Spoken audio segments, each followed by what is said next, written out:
In recent days, families of the 42 disappeared Ayotzinapa students have been in the Mexican capital, meeting with grassroots organizations, preparing their next actions, and building coalitions. We're not used to doing all of this. It's a nightmare that we're going through and haven't been able to wake up from. However, with nearly 4 months since police in Guerrero attacked and illegally detained the students, the families and their supporters say they want to rekindle their movement for justice in the case, which saw a drop in intensity due to winter vacations. In the context of the 4-month anniversary, we want to do something big, a united activity that can demonstrate the disagreement and the indignation that we have as long as our mates are in return. Mexico continues to wait for the disappeared people. Yet many socially conscious documentarians, photographers, and videographers have assumed a task that they say will make sure that the movement around Ayotzinapa will not flicker out. This power of the image is a political tool that will construct other memories, plural memories, memories that can create ruptures in the hegemonic memory of the mainstream press.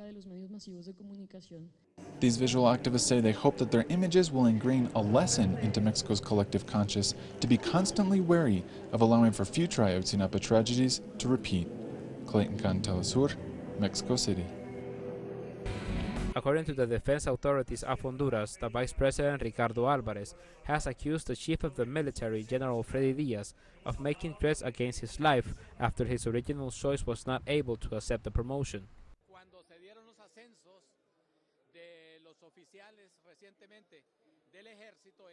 When the promotions in the military were announced in December, Ricardo Álvarez wanted an official that had not met all the requirements and the guidelines within the army and was his principal aide, head of his personal security.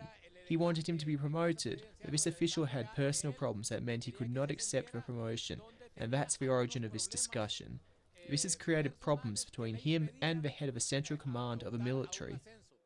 The Vice President wrote in his Twitter account that if anything would happen to him or to his family, it would be responsibility of the general. Some politicians believe that this is a consequence of too much political intervention in military matters.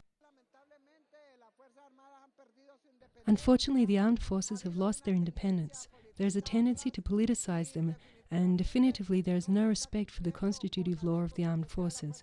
Unfortunately, politicians are trying to manipulate the military too much, in both the promotions of the armed forces but also the national police.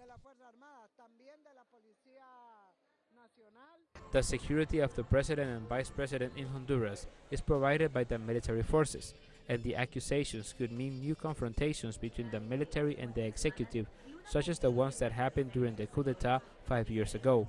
The military are yet to comment of the Vice President's tweets. Gerardo Torres, teleSUR, Central America.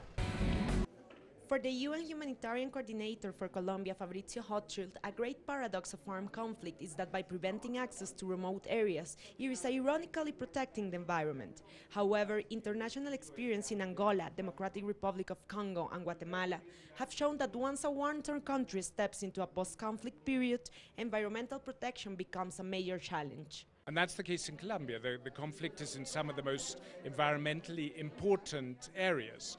So, of course, it's very desirable to put an end to conflict to get access to those areas, but our concern is that it's done in a responsible way, that is mindful of the impact on the environment in a part of the world that is important not only for Colombia, but for the region as a whole, and in terms of diversity of species and contribution to global climate, important for the whole world.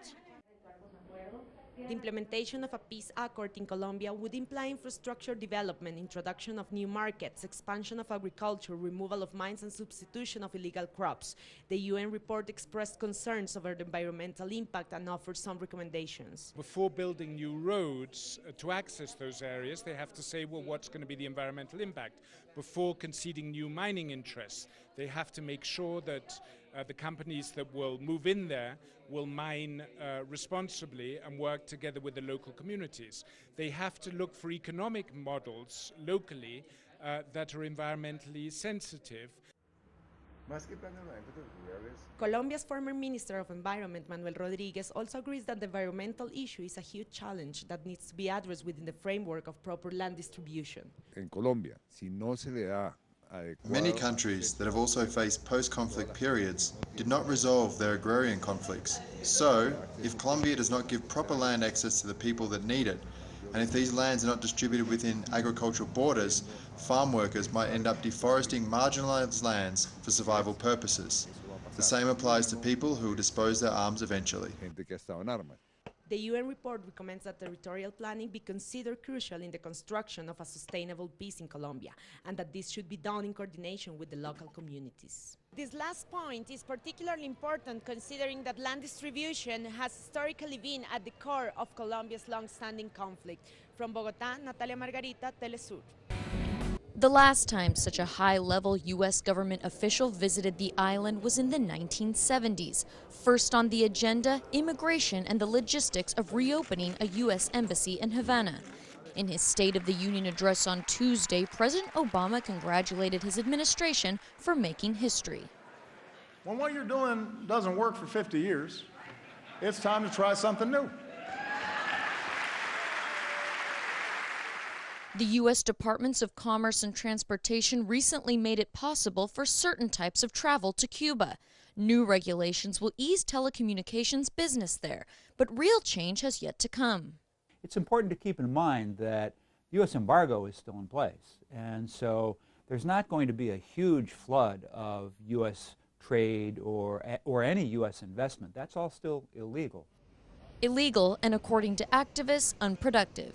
Long-term, what needs to happen is there needs to be full economic interaction with Cuba. It's 90 miles away. It's a historic trading partner with the United States. So long as the U.S. government uses the blockade, which is an act of war that deprives the Cuban people of food, medicine, what they're entitled to live, that's still war against Cuba. But matters of foreign policy only go so far without congressional approval. The president has said that he wants to open a debate with Congress about lifting the embargo, but the Republican leaders in both the House and Senate have come out against the president's policy. So I don't think they're going to allow legislation to lift the embargo to get to the floor of either the House or Senate. The current round of diplomatic talks will continue until Thursday. Meanwhile, 6 in 10 Americans say that they support ending the blockade. While for Cuba, 3 priorities remain: getting rid of Guantanamo, lifting the embargo, and making sure that Cuba is removed from the U.S. state sponsors of terrorism list. In Washington, I'm Alexandra Hall for teleSUR. Last Tuesday, police officers and security forces of the multinational U.S. mining company Yanacocha invaded the home of farm worker Maxima Acuña. Acuña won a legal case against Yanacocha last December 17th that determined she is the rightful owner of the land where she lives. The case put an end to a legal battle that lasted 4 years. However, Yanacocha is not respecting the judicial decision.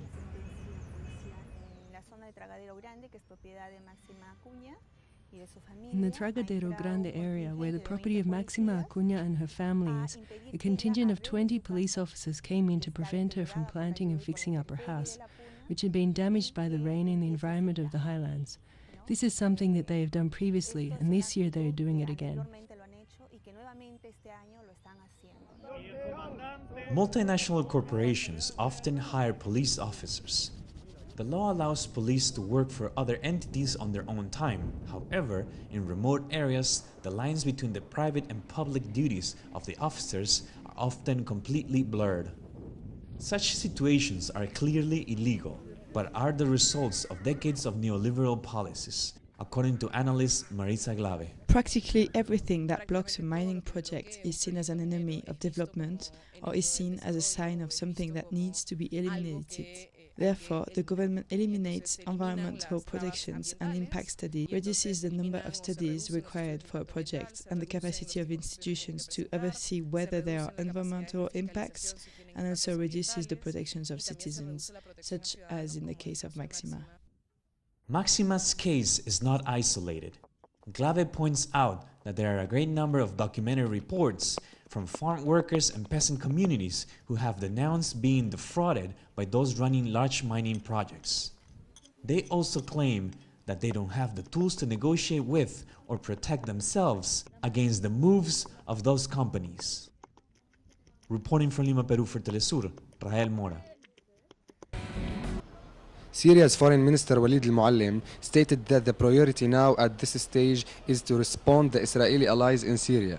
Israel appears to be intervening to prolong the crisis affecting Syria as much as possible. I wonder, is Israel that stupid to carry out such aggression, even when it knows it will not be without a response? Why?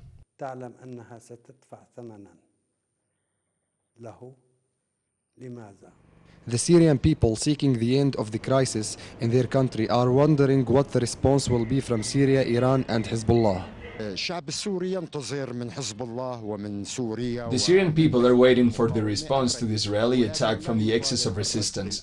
We demand it takes place at a suitable time and place. It is now an open war.